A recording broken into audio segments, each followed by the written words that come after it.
Vamos voltar para o slide aqui agora. E aqui, ó, eu vou trazer para vocês um outro problema, né? Vamos ver ele aqui. Olha só, esse aqui que é legal. Cria uma procedure que cria uma coluna chamada condição na tabela livros. Então, lá da biblioteca tem a tabela livros, né? Ele quer que a minha procedure crie essa coluna. Então, não é para eu criar na mão, não. A procedure tem que criar essa coluna. Depois, para cada livro do acervo, faça esse campo, né, esse campo condição, receber a descrição correspondente à sua maior avaria já sofrida, conforme a tabela abaixo. E, e aí diz o seguinte, ó, se o nível da avaria, né, não tiver nível nenhum, tem que aparecer na condição do livro intacto. Agora, se a maior avaria que esse livro recebeu, né, sofreu numa alocação dessa, foi uma avaria de nível 1, a condição do livro tem que ser rasurado. Se a maior avaria que ele recebeu, né, que o livro, porque às vezes ele pode ter sofrido uma, duas, três avarias, né? Aqui eu estou considerando só a maior, a mais grave. Então, se a maior que ele recebeu for nível 2, na condição do livro tem que estar manchado. For 3, danos moderados. 4, muito danificado. 5, destruído. Então, se se um leitor locou o livro e deu uma rasura nele, foi o outro lá e rasgou uma página, por exemplo, né? Aí a rasura vai ser desconsiderada, vai aparecer lá, vamos supor, arrancar uma página, vamos supor que é nível 4, né? Muito danificado.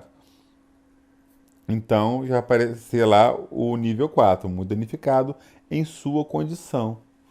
Então, cada um dos livros, né, vai estar vai ter que receber esse atributo a mais aí, né, com a condição. Eu vou pegar aqui os livros, ó. Então o livro, né, eu tenho todos os atributos aqui, olha.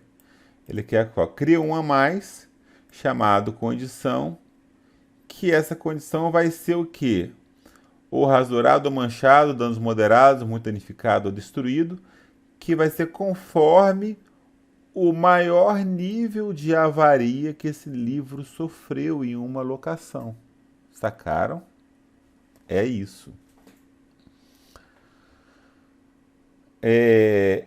Então, um livro, né, que tem um código de livro aqui, eu vou precisar de quê? De ver os itens de locações que ele participou.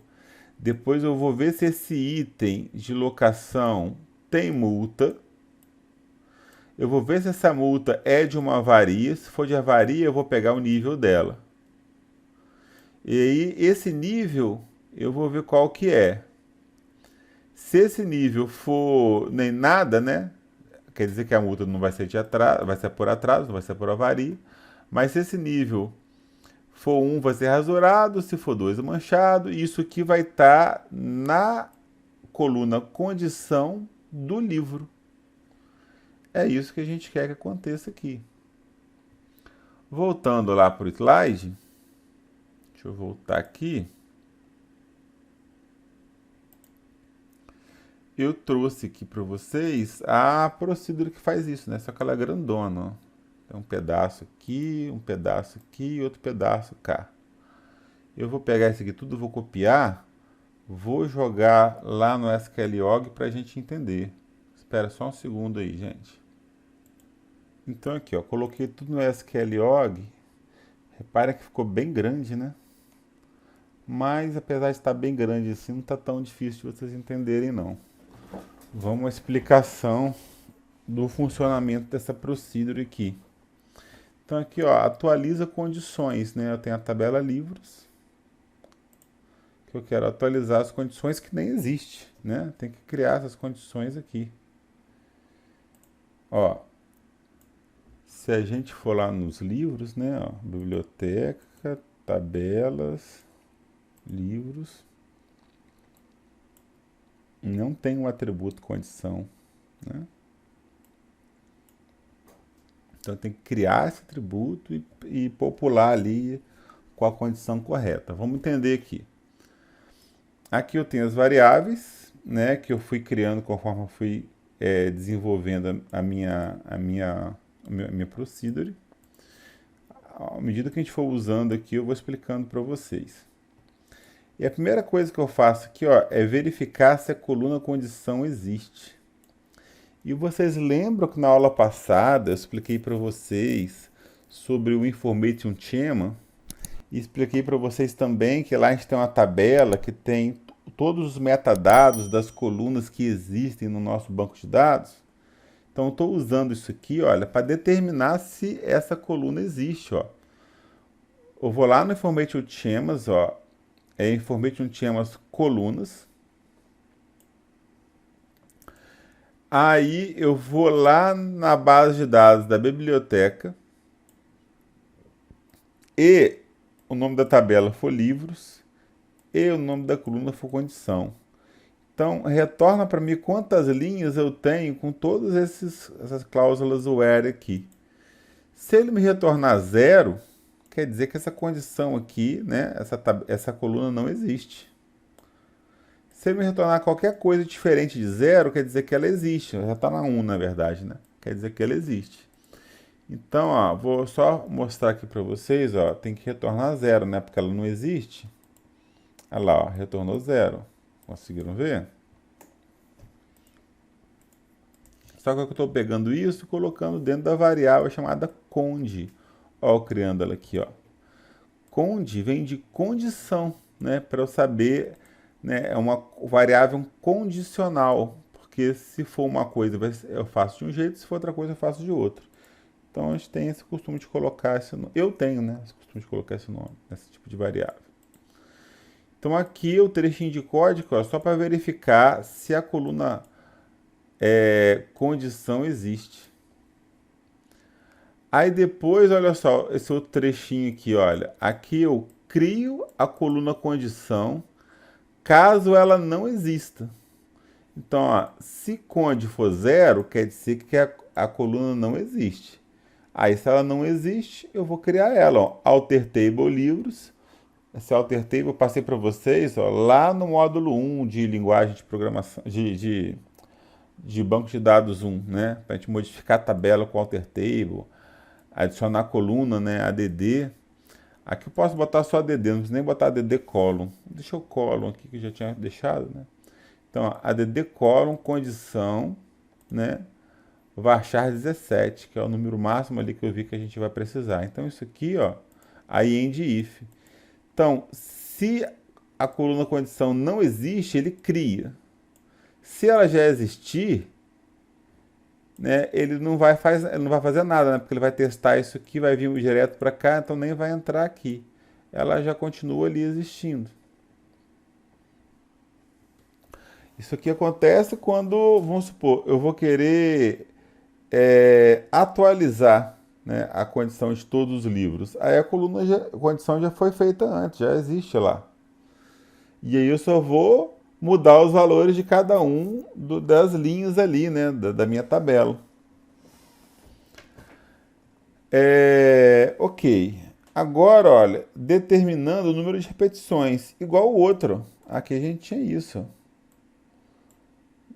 Porque para cada livro, né, aqui eu fiz por participação, né, aqui eu vou fazer por livro, ó.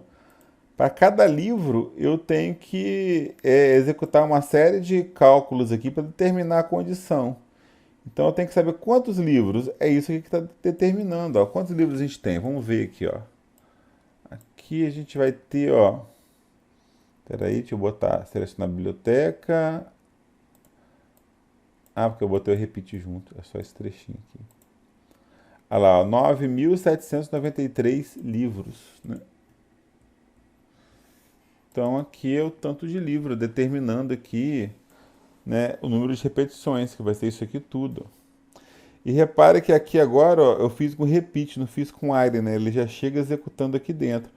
Faz diferença? Nesse caso aqui não faria diferença, podia ser tanto repeat quanto while, tá? Só quis fazer com repeat para mostrar para vocês que é diferente. Então aqui eu entrei no repeat, né? Então esse bloco aqui vai ficar se repetindo, ó, esse bloco aqui, ó, dentro do repeat vai ficar se repetindo. e vai ficar mudando o i, né? Então, aqui, ó, determinando o código que vai ser atualizado, né? Ó, com limite de offset, igual a gente fez da última vez, ó, da tabela livros agora. Então ele vai determinar qual é o código do livro que vai ser atualizado. Aí eu estou jogando ele para dentro de uma variável chamada código do livro. Ó. Tem um código de livro e tem o código do livro. Essa variável que eu criei aqui para isso. E agora, ó, determinando o maior nível de dano do livro. Isso aqui parece que foi mais difícil, mas é bem fácil. Ó. Dou um max nível para pegar o nível maior. Funções agregadas. Passei para vocês já isso aqui várias vezes. E eu passando aqui o código do livro, ó, ele vai mostrar para mim todas as danificações, né, todos os níveis. Só que ele vai retornar para mim, ó, só o maior dentre eles. E eu vou colocar isso, ó, dentro da variável maior nível, ó, que eu criei aqui, ó, o maior nível aqui, ó. Código do livro, o i, tudo que ele estava usando lá embaixo, ó, tinha criado aqui em cima. E aí eu determinei aqui, ó, qual foi o maior nível, né? Uma consulta de múltiplas tabelas simples. Agora, quando eu detectei qual que é o maior nível, eu consigo, através de um alinhamento de else e if, ó,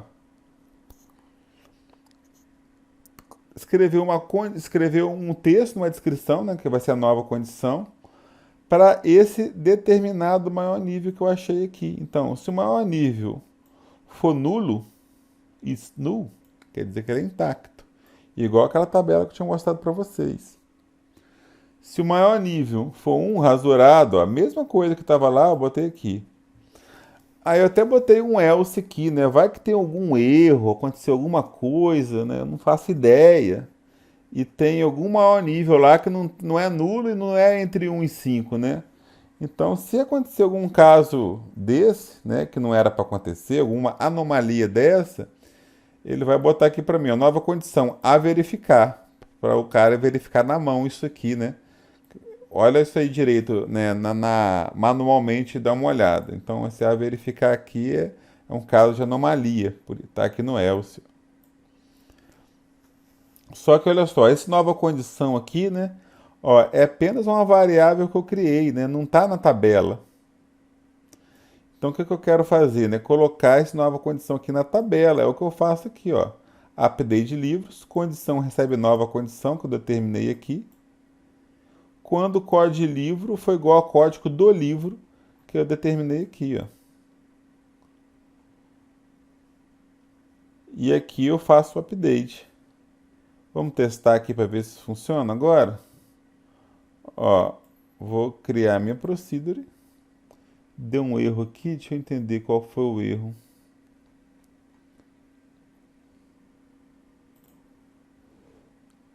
Aqui, gente, ó. Bobeirinho, ó. O comando, né, termina aqui. Aí eu botei esse ponto e vírgula aqui, ó. Deixa eu arrumar isso aqui. Beleza. Deixa eu tentar botar agora lá. Ó, agora criou. Beleza. Criei meu procedure. Aí eu vou vir aqui. Lembrando, ó. Select asterisco from livros, né? Só pra gente ver lá como é que tá os livros agora. Então tá aqui, ó, todos os livros. E repare aqui que eu não tenho a coluna condição. Não tem condição aqui, ó. E é isso que a minha procedura vai fazer, né? Ela vai detectar que não tem condição, vai criar para mim a condição e vai popular essa condição conforme eu estipulei ali na Story Procedure. Então aqui eu vou atualizar condições. Vamos mandar ver isso daqui, ver o que vai acontecer. Tá executando aí, essa aqui eu acho que é mais rápida. De qualquer forma, eu vou dar uma pausa aqui, que talvez deve demorar um minutinho, mas eu acho que é mais rápido. Aí foi um minutinho mesmo. Né? Coloquei aqui, né, as minhas condições, quer dizer, atualizei, executei a procedura aqui que atualiza essas condições. Vamos testar agora aqui, ó. Aqui, ó, a coluna condição lá agora, ó, começou com 20, ó, destruído, intacto, intacto, destruído, muito danificado, ó, todas as condições de todos os livros, viram só? Funcionando aí, ó, normalmente. Um monte de intacto, estão destruídos aqui, ó.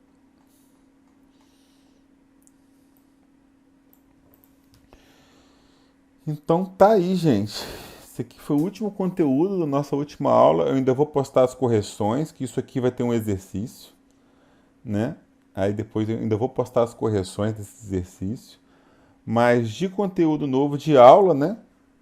Sem ser só correção, esse aqui a gente está. É o último conteúdo, a gente está concluindo aí todos os conteúdos do segundo módulo desse curso de banco de dados. Beleza? E só lembrando, né, quando que a gente usa essas procedures, né, principalmente as procedures mais complexas, né, que tem if, else, tem estrutura de repetição, while, repeat, a gente usa, né, geralmente quando a gente tem um banco de dados ali com uma série de problemas, uma série de defeitos, e a gente quer criar uma função que arruma esse banco de dados para gente. Geralmente as procedures são criadas nesse contexto. Vocês imaginam o seguinte, eu vou falar para vocês um caso real, tá? Eu lembro de uma empresa lá de Cachoeira de Itapemirim que fazia sistemas para posto de gasolina. E todo posto de gasolina tinha um sistema dessa empresa. E ela cobrava um salário mínimo de cada um dos postos de gasolina para estar usando o sistema deles. Então, e esse cara tinha mais de 50 postos de gasolina. Então, multiplica aí 50 pelo valor do salário mínimo, né? Tá 1.400 hoje. Você vai ver o quanto que esse cara recebia por mês. E aí, só que esse sistema deles não era um sistema online, né? Era um sistema... cada posto de gasolina tinha seu servidor, né? Então tinha uma máquina física lá com seu servidor. E aí, quando esse sistema dele tinha uma atualização, que sempre tem, né? O ciclo de vida de um sistema é infinito. Então, quando o sistema tinha uma atualização, ele mandava para o cliente e esse cliente tinha que fazer o download lá e executar a atualização. E em várias dessas vezes, né, a base de dados, que era uma SQL que estava instalada, não era nem uma SQL, era um outro banco de dados chamado Firebird. Mas era um banco de dados SQL que estava instalado lá na máquina, tinha mudanças. Saía uma coluna, entrava outra coluna, mudava o cálculo, como é feito as coisas. E para você ajeitar toda essa base de dados, como é que faria? Como é que ele fazia? Fazia com procedure. Né? Criava uma procedure. Na atualização do programa, já ia essa procedure junto. Quando ele pedia lá para executar, executava essa procedure que arrumava toda a base de dados. Então aqui um exemplo, né, prático, na vida real, como é que funciona, né? Ah, professor, quanto que eu vou usar isso? Num caso desses, que a gente tem uma base de dados muito grande, não tem como fazer ela do zero mais de novo, e a gente tem que arrumar a base de dados defeituosa. A gente vai lá, cria uma procedure que faz isso pra gente. Ou arrumar uma base de dados defeituosa, ou não é nem questão de algum defeito, é questão assim, de evolução mesmo. Agora meu banco de dados quer fazer mais coisas, eu tenho que implementar mais coisas, criar mais colunas, eu tenho que fazer novos cálculos, é o que a gente fez aqui, inclusive agora, ó, né? Não tinha condição do livro, estava funcional a biblioteca. Ah, mas alguém teve a ideia lá de botar a condição. Aí, então vamos botar. Criamos uma procedure que faz isso. Beleza? Então tá aí o conteúdo de vocês, gente. Se este vídeo foi relevante para o seu aprendizado, considere de nos deixar um like e se quiser receber mais vídeos como este, se inscreva no canal e ligue o sininho de notificações. Obrigado.